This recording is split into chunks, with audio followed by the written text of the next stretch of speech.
Sorry, I had to get rid of that ad first. Number 15. What is the x-intercept? X-intercept. That means where it crosses the x-axis. So maybe here. Well, wait, what do I know is true there? I've gone over some amount, but I do know that I've gone up none. I know the y value. If we're talking the x-intercept, the y is going to have to be a 0. And f of x is y. This is just the equation y equals x squared plus 8x plus 12.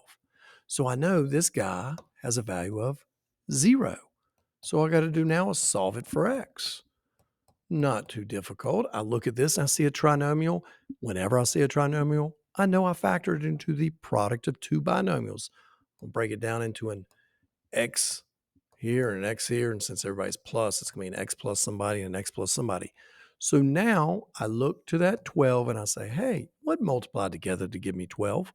1 times 12 is a possibility, 2 times 6, and 3 times 4. But I need them to give me the middle number of 8. Well, that appears to be Mr. 2 and 6. Yes, x plus 2 times an x plus 6 gives you x squared plus 8x plus 12. And this is set equal to 0. So two numbers multiplied together give you 0. What do you know is true? One of these guys, either this guy has to come out to be 0 or that piece has to come out to be a 0. One of them's got to be a 0. So I simply set x plus 2 equal to 0, and I set my x plus 6 equal to 0. Subtract 2, subtract 2. Negative 2 is one possibility. Subtract 6. Negative 6 is the other possibility. So our x-intercepts are x is negative 2, the y value is 0, and negative 6, 0. In other words, it's actually crossing here, and we knew that because it's a parabola, and it's crossing in those two spots.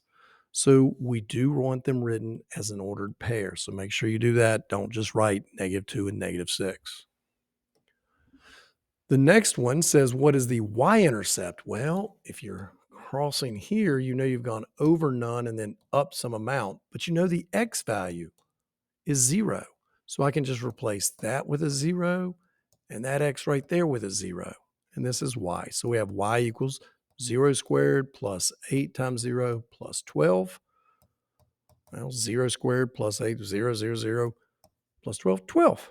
And we're done. It crosses at x is 0, y is 12.